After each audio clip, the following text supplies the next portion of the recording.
Good afternoon and welcome to Midday Live from our news hub here at Kanda in Accra.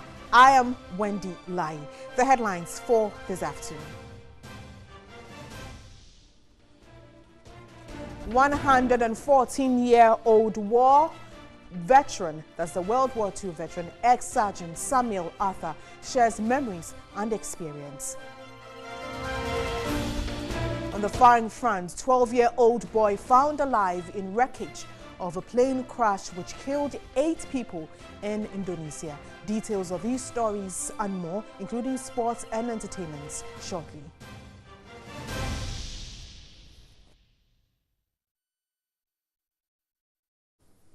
Let's have one of our headline stories now. And it's been almost 79 years since the Second World War ended, claiming millions of lives. One of the few surviving war veterans in the country, ex-Sergeant Samuel Arthur, at age 114, shares clear memories and experience with our reporter Lucy Ayambila at Aguna Nantifa in the Central Region. Call it the Second World War or World War II, and you are right. The Second World War began in 1939 and ended in 1945 and lasted for 6 years. It was fought between two groups of nations, the Axis powers, which included Germany, Italy, Japan, and the Allies, which included Britain, France, Australia, Canada, New Zealand, India, the Soviet Union, China, and the United States of America. Ghana, then Gold Coast, could not sit unconcerned and deploy troops to these war areas to help end the war. At age 114 years, one of the few surviving military men, ex-Sergeant Samuel Arthur, who was deployed to India during the war, can still remember every bit of his engagements. He recounts how he was enlisted into the military in the 1930s and retired a year after the war. I'm graduate driving license. Wakra. Now, we do want to test you. What's my pass? It's last was the camera was banana. Was the course with that. Now, while we call you do about 12 o'clock. Well, then being a sugar line or Nima at you, what is sugar line or what you're quite. I was forced to join the military when I went to Accra to renew my driver's license. I absconded and was traced, then brought back to the military camp. Records say many of these ex-servicemen lost their lives in the war. He was worried that after all the toil, they were not rewarded in any way.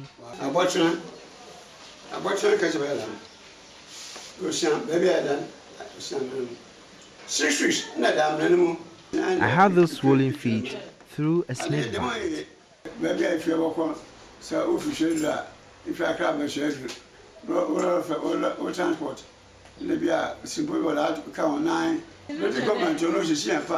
He took to piggery and poultry rearing after his retirement from the military in 1946 to sustain him. His son, Kofiata, also shares memories of his father. In fact, now, I'm not a chief driver, but now who say, farming work. I developed interest in agriculture from my father, who left his driving work for agriculture after retirement. At his age, he is still strong and attends family meetings. Ex-Sergeant Samuel Arthur, however, sent a word of advice to the younger ones in the military to be humble. Lucy Ayambila, TV3 News, Aguna Nantifa. That was a story of a war veteran shared. You're still watching Midday Live. Let's move on to other stories. And residents in 2 communities in the Timpani district of the Upper East region have taken steps to reclaim land destroyed through constant charcoal burning. Residents have nurtured shrubs to become trees following training by World Vision. The Timpani district was carved from the Garu Timpani district in 2018. Majority of indigenes are farmers who cultivate specific staple crops such as maize, soybeans and millet to support their families. The district is also endowed with shade trees, which support the economic activities. However, most forests and economic trees have been lost through charcoal burning. An estimated 2.2 million families depend on charcoal for their household chores. In northern Ghana, charcoal burning intensifies especially when the annual farming season ends. This negatively affects the environment. At Shili-Lanyeli in the Gushegu district, charcoal burning is the main source of livelihood for residents. Women are predominant in the charcoal business. With this, families can afford 3 square meals during the dry season. We used to burn charcoal because we were in hardship.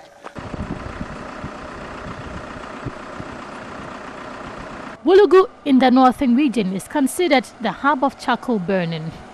The extensive destruction of the forest cover is aggravating the already low rainfall pattern in the area.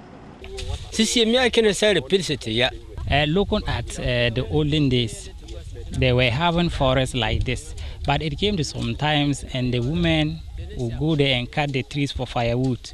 It came to some times they can't even get early rainfall. And even sometimes they were going to the forest to even get bush meat. But because of cutting of these trees, they were not getting it anymore. Gushegu Cluster Manager of World Vision, Felix Apeti, said promoting environmental protection is a cause worth championing. Already we live in a dry zone. We can now afford to kill the rest of the trees. So with the education and sensitization and their participation in the Savings for Transformation, most have moved away from charcoal burning. At Susudi and Mustique in the Timpani district, World Vision Ghana is implementing its farmer-managed natural regeneration project.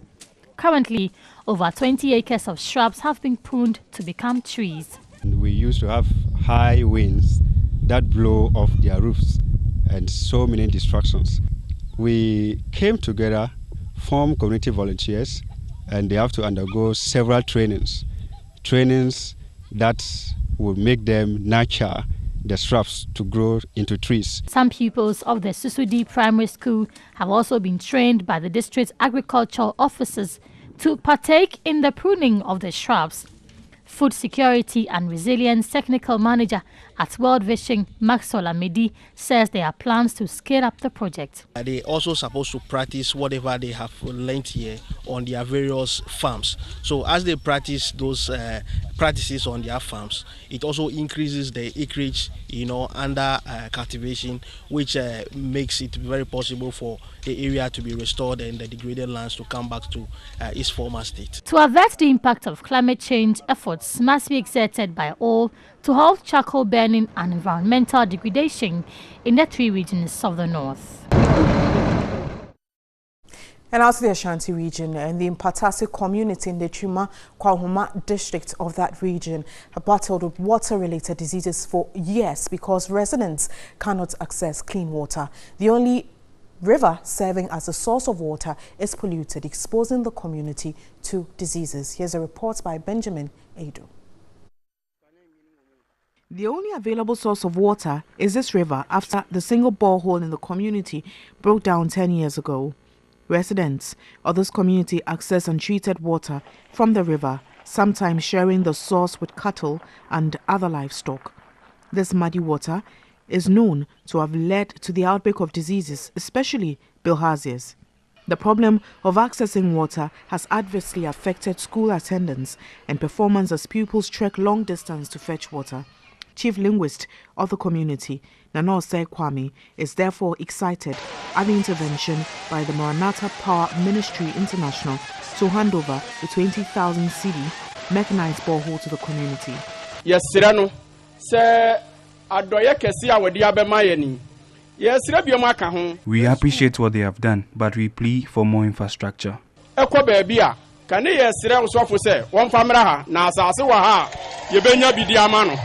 General Overseer of the Maranatha Power Ministry, Bishop Noble Francis Afete, said the church was touched by the plight of the community. The community is crying for their JSS to be fixed. So after this place, we'll be going there to see whether we will be able to help. We don't make any promise, but as God blesses us, we provide for the communities we reach.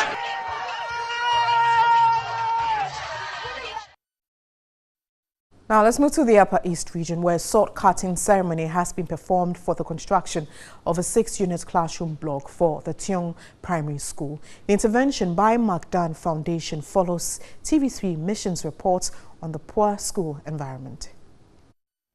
Established 1.5 decades ago, the Tiong Primary School in the Upper East region has not received any major facelift. With a population of over 240, pupils still occupy old buildings with some nearing collapse. For instance, all 4 classroom blocks have become a death trap. The buildings have developed several cracks due to lack of furniture. Pupils in the Tiong Primary School sit on the floor to study. The school was set up by the community members 15 years ago. Although the Ghana Education Service absorbed the school in 2010, it is yet to respond to their plight. Against the backdrop, the Magdan Foundation, as part of the Education Facility Program, cut sword for the construction of a 6-unit classroom block for Tiong Primary School in the Upper East region. I don't want to see these children grow up to be failures in society. We will not just build and leave the structure there. We'll provide them books, we'll provide them chairs. We'll also help. Even with this school, we are adding 2-bedroom, self-contained for the headmaster to stay there. The cost of the project is 700,000 cedis and expected to be completed in 3 months. According to the executive chairman of Magdan Foundation, Dr. Daniel Macaulay, the sorry state of the school is unbearable and unacceptable in the 21st century. He targeted to help eliminate and facelift all deplorable schools across the country. It saddens my heart to see that our kids in the 21st century should be having such education. I am personally taking this tax on myself to make sure that I should be able to eliminate as many schools as possible under trees. And now to the Upper West region, where 2 major bridges linking farming communities in the Sisala West district have been washed away following heavy rains. Farmers also have their crops destroyed. A major bridge between Kandia and Boti, both farming communities in the Sisala West district, collapsed. After nearly 5 hours of rainfall on Monday, farmers lost their crops including maize, cotton, cashew, yam and rice to the floodwaters. Imoro Brahma Chemi and his brother Ali Liman have lost their yam to the floods. Residents say the current state of the bridge would affect carting of farm produce and fertilizer to and from the market. What happened like this is about 5 communities affected. So if this is cut out, all the 5 communities, they can't get access to certain things that they do get from the community. The Sisala West District NADMO Director Halidu Yaya blamed the destruction caused to farms on another bridge which could not contain water spilled from a nearby dam. On warnings by the Meteorological Agency for residents to stay away from lowland farming this year, the NADMO Director insisted sufficient education had been done but added they cannot stop farmers completely. You know the level of the land issues within this our jurisdiction. That is the places where the people can also get and also farm. So you can't stop him completely. You only talk to him, and we show them the method of how to cultivate in order the water comes, can even do something and you can still get your money. The Sisala West District Chief Executive Bako Zakaria Mohammed said the assembly, together with other stakeholders, would see to an alternative route for travelers while awaiting advice from the sector ministry.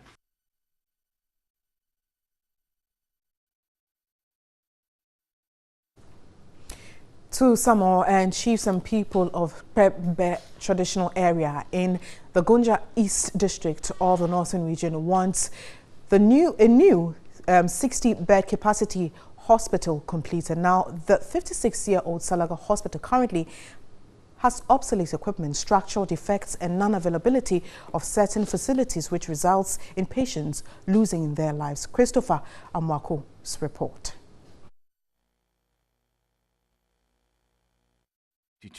as a health center was upgraded to a hospital 10 years later. The 100-bed facility, with an average monthly outpatient attendance of 4,000, has a theater, laboratory, and other specialized units including surgical, medical, children, and emergency wards. Due to the lack of neonatal intensive care unit, preterm and newborns are mostly referred to Tamale Teaching Hospital. He recounted an incident recently where a pregnant woman lost her life and the baby before reaching the Tamale Hospital due to the bad nature of the road. The overlord of the Kwembe traditional area, Kwembewura Haruna Dari Bismarck in Defeso, requested government to provide the required equipment at the facility, complete the 60-bed Eurojet hospital project to ease the pressure on the facility, and rehabilitate the Tamale Salaga Road. I would like to put this to our MC to take it on. I'll also know where I'll also corner it, and we'll see where it's going to end. To know the actual people who are taking care of this facility, because day in, day out, we get off a lot of contractors. Different type of contract. About more than 8 contractors came on that same issue.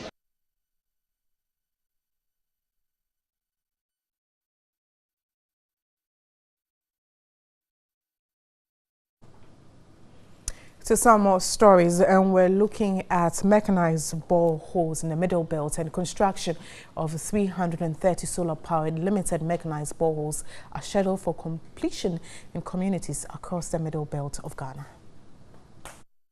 The Middle Belt comprises Eastern, Ashanti, and Bono-Ahafo regions. Under the 70% priority project of the infrastructure for poverty eradication of the 1 million per constituency fund, the Ashanti region is benefiting from 142 of the boreholes. 104 are in the Eastern region and 93 are in the Bono-Ahafo region. The water systems are to improve access to potable water. We are intending that we'll expand the system going forward, because this is a countrywide program.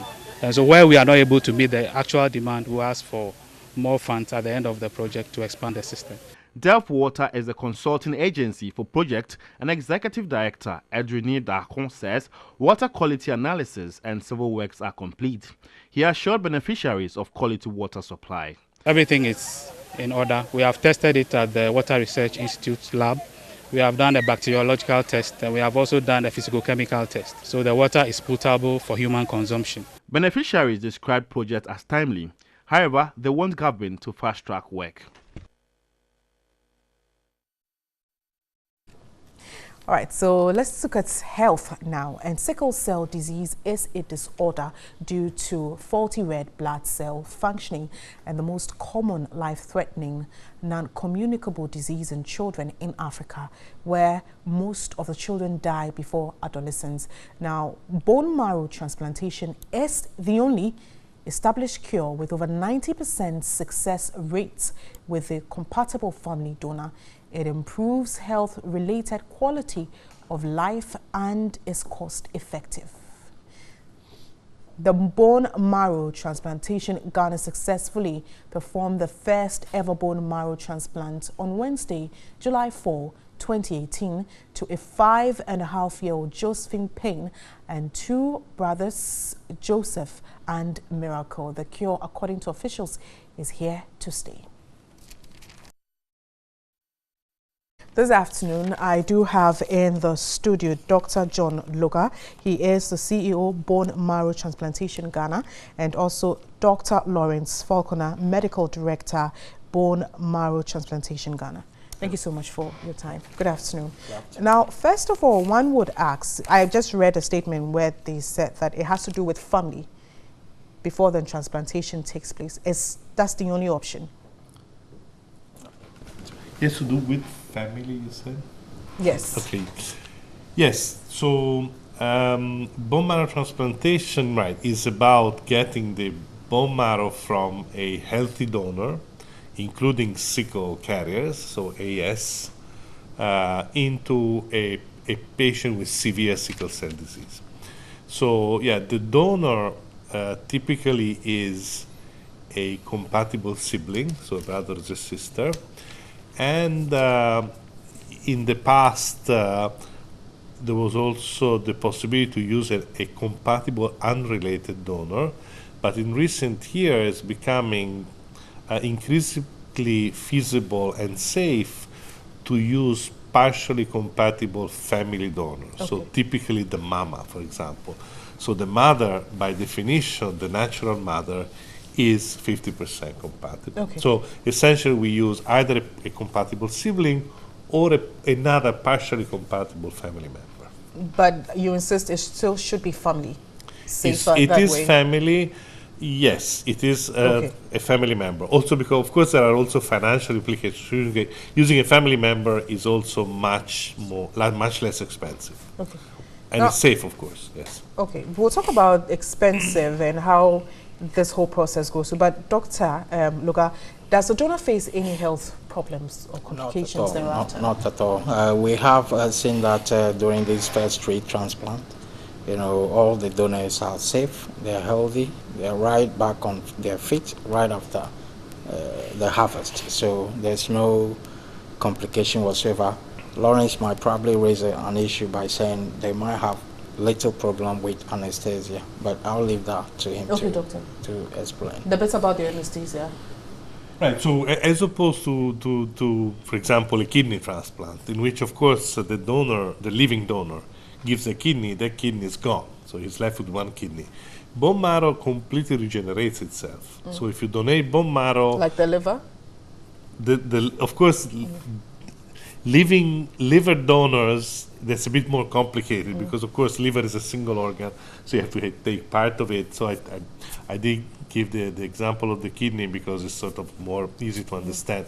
But the bone marrow, as opposed to kidney and liver, completely regenerates itself. So there is no risk in the sort of tissue donation itself, the bone marrow donation. The only risk is the risk that you would have with any general anesthesia, which is very, very low.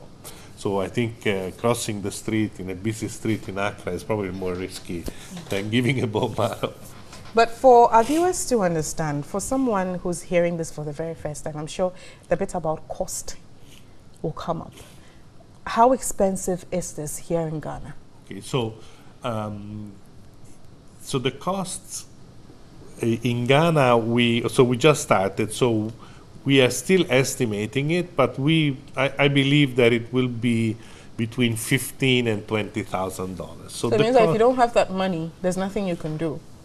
Well, again, we are a non-profit organization. By we I mean BMT Ghana and associated organization. I also work for Kill 2 Children, which is an NGO, which is an Italian NGO. So of course we're a non-profit organization. This project is a non-profit project. We are doing it in a government hospital.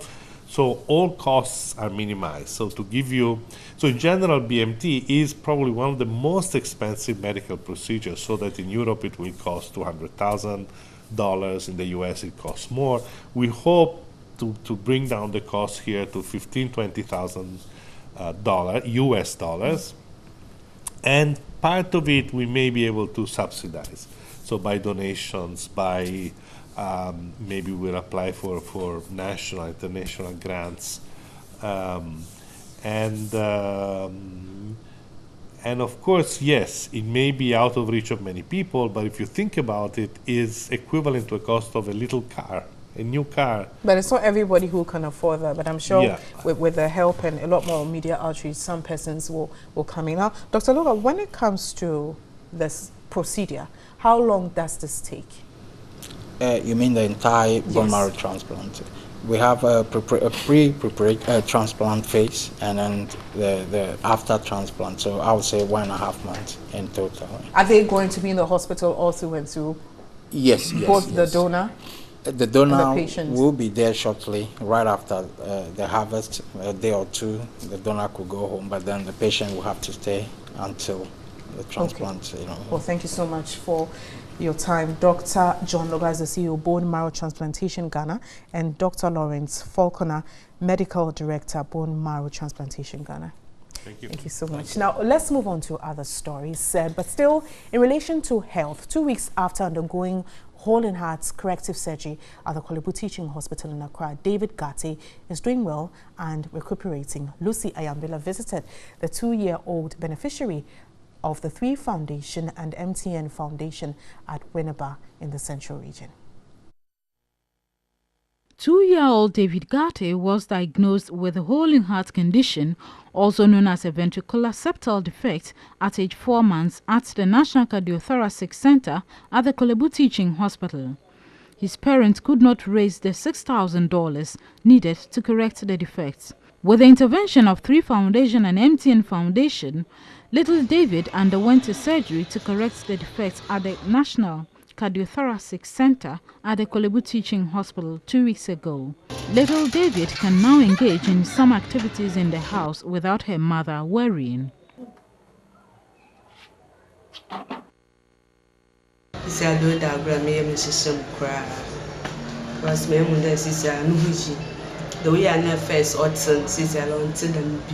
I can see he's doing well now. I thank TV3 and MTN Foundation for the intervention.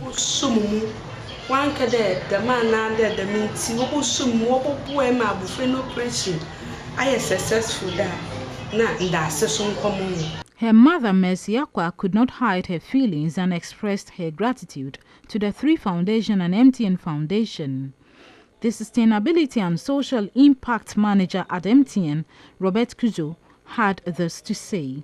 I'm happy our partnership has been able to change lives, to give a second chance to life to these young and innocent people. And we would want to also do more so that we can change a lot of lives. Richard Ahiagle is the Corporate Affairs Manager for Midday General. I'm quite excited today that a few months down the line we've been able to report a number of successful surgeries. We want to really make an impact in the life of our children. We want to be a platform that really gives back and supports children with whole in heart. All right, so remember you can always support the 3 Foundation as well. This is still Midday Live. My name is Mondlai. Do stay with us.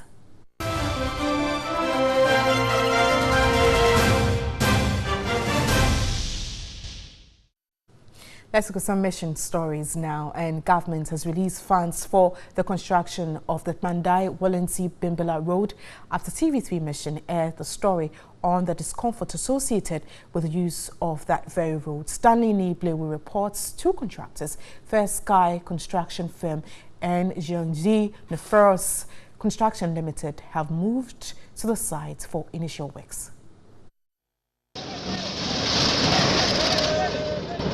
This is what commuters in Pandai, East Gonja, Nanumba South and North in the northern region have had to endure. Access to health care in these areas remain a major challenge due to the nature of roads. Ideally, not all health workers would wish to work in these areas, especially at CHIPS facilities in the stated districts. Those posted here are doing their best to save lives in the midst of inadequate resources. We don't think we should stop the work. We have been coming here every day, every month to care for them. So we are also doing our best to help them. In these communities, where trekking is the only means of reaching nearby towns, outreach programs are not a priority and the consequences are dire. Residents say miscarriages are rampant. We need a road to be fixed. The community is not developed because of the poor nature of the roads here. Pregnant women suffer the most. Roads here are not maintained. Major roads connecting districts have never been tarred. Roads here are deadly and some communities are cut off during the rainy season. Vehicles often break down. The nature of roads here have scared many vehicle owners to withdraw their services from these areas, leaving only rickety vehicles plying them. 3 months after a mission report on the plight endured by commuters on the stretch, government has released funds for the construction of the road linking Ketekrache through Pandai, Wolensi to join the Eastern Corridor Road at Binda Junction. The contract of the 75-kilometer road was awarded in 2016, but work did not commence due to lack of funds. Contractors First Sky Limited and Jiangxi Non-Ferrous Construction Limited have moved to site and brisk work is ongoing. Where we are at the moment is the regional road, that is the R202, starting from Ketekrachi, through Pandai, through Wolensi, through Nakpaili, and then ends at Binda on the Eastern Corridor Road, that is the N2. Now, it used to be an existing gravel road, and then traveling on this section was very difficult. So the government saw the need that we have to improve this road to a double surface bituminous road to ease the movement of vehicles. Residence engineer at the Ghana Highway Authority, Engineer Solomon Ajay, gave more details about the project. The project is actually starting from Borai Junction, that is from kilometer 51 through to kilometer 123 at Binda on the Eastern Corridor Road. Well, the first 40 kilometers, which is from kilometer 51 to kilometer 88, is being handled by First Sky Limited. As of today, the contractor has done 60% work progress. And then from kilometer 88 to 123 is handled by Jiangxi Non-Ferrous, who has done 30 kilometers of physical progress. Both contractors have 36 months to complete the project. I think after 3 or 4 months, you can get everything. The road will be ready for this stretch. But for the back one, because every year we should do it well, take the responsibility for this country. That is why it will take time for the others. Chief Executive for Pandai, Emmanuel Atta Tatablata, said other bad roads in the district are to be fixed. Some resources would be required to address the problem of the roads in order to improve access to healthcare and the socio-economic lives of the people in Pandai and its surrounding districts. Television Indeed guest results will be following the story to bring you more updates on it. Now, in the absence of officers for the development authorities to work, the Ministry of Special Development Initiative is shouldering the responsibility of the authorities. The Minister, Hawa Kumsin, and her entourage are on a 9-day spot visit to the Middle Belt to assess the level of progress of the projects ongoing in the belt. Eva Tipuka has the details. The Middle Belt comprises the Ashanti, Bono Ahafo, and Eastern regions. Starting the tour with the Ashanti region, Hawa Kumsin inspected a warehouse under construction at Mampon. The 1,000-ton capacity project is a collaboration between the Ministry of Special Development Initiative, Ministry of Agriculture, and the National Buffer Stock. Work started in May and is at the prefabrication level.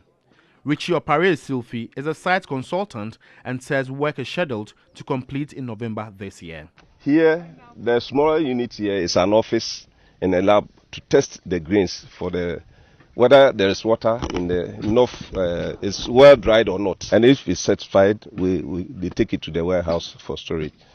Minister Hawa Kumsin says the warehouse will reduce post-harvest losses. The warehouse will ensure foodstuffs are stored to prevent post-harvest losses. We can also export some. Nanasipon Penyinyama Safo II is the chief of Mampon Assam.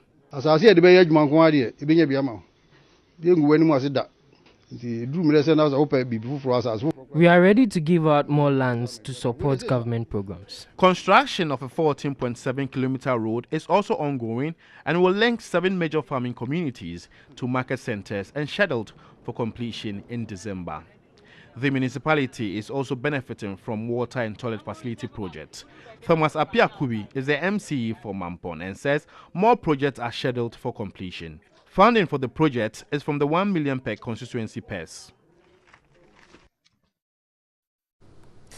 The Bishop of the Methodist Church of Ghana, the Most Reverend Titus Kofi Awotri Pratt, has stated that churches should be exempted from paying taxes as it is not a profit-making entity. He said this at the dedication ceremony of a new Methodist Church facility at Medina here in Accra. Addressing the media during the week, Commissioner General Kofi Nti noted some churches who own businesses and earn an income are already tax compliant. However, They believe some are still hiding to do business and not pay taxes from what they earn. He added that 25% of the penalty for defaulting churches will be given to informants who are able to report such churches to the authority. At a dedication service to commission the new Methodist Church Cathedral in Medina, presiding Bishop Most Reverend Titus Awachie Pratt said churches are not profit-making entities. Our church is not a profit-making venture, and so you don't tax an organization like that. We're not making profit. Rather, we are serving society with what we earn. When the national health insurance wasn't meeting the demands of the clinics, we were supporting and assisting from our own resources. And so, in a way, we put money to society. The ultra-modern 3,000 seating capacity structure is valued at $3 million. Superintendent Minister of the Methodist Church Medina Circuit, Very Reverend John Hammond, admonished leaders to desist from engaging in acts that will impoverish Guineans. Now, Amidu, they are sending delegates, go and beg for me, go and go beg. Why should somebody beg for you when you did the right thing? You are leading us. You should be seen to be doing what is right. That is all mankind is born to do. We go with nothing. Even the one you rightly acquired, you will leave it on this planet. Why do you steal? The Methodist Church Ghana is one of the leading churches in Ghana with a total membership of over 600,000. The church has 17 dioceses, 3,814 societies, 1,066 pastors, many schools, an orphanage, hospitals, and clinics.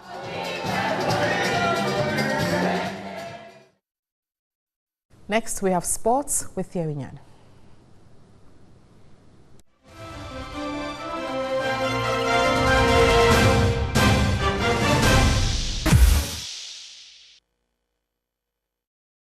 Secretary to the Board of Audiovisual Rights Society of Ghana, actor and stage producer Abeku Sego says Ghana's Actor Guild is dead because it is in the hands of wrong people.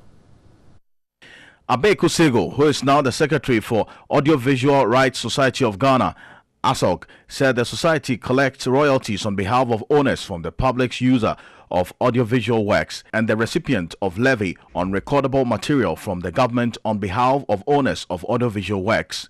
Abeku Sego vied for the presidency of the Ghana Actors Guild but was beaten by Sam Fission in 2017.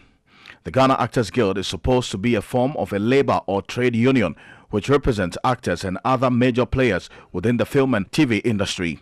In an interview with Nana Kojado on Showbiz 927 on 3FM, the actor disclosed that the Ghana Actors Guild is currently in the hands of wrong people. Acting is, if you like, one of the main pillars of the industry. Sure. I mean, the money, if you don't have motivated actors, you can't get it moving.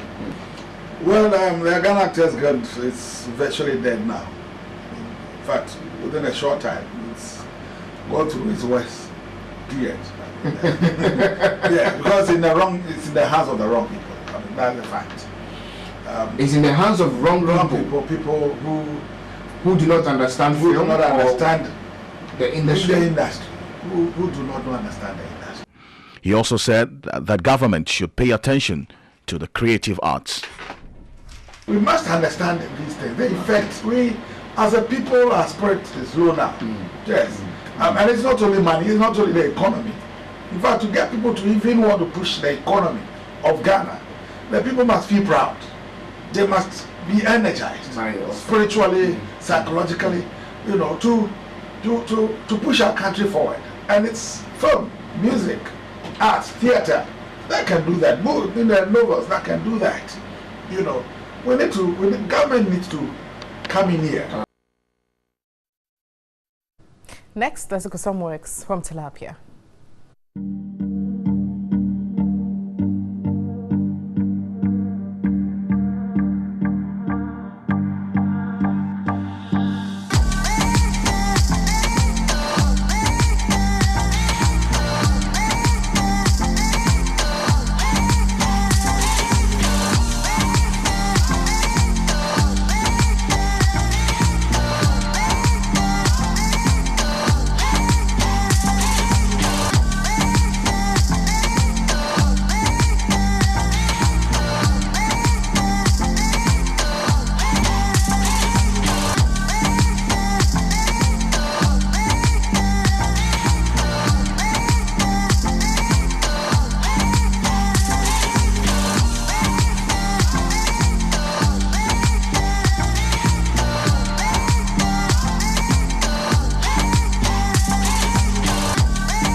You can get more of Tilapia's works on 3 News. And that'll be all for this afternoon. Thanks for watching.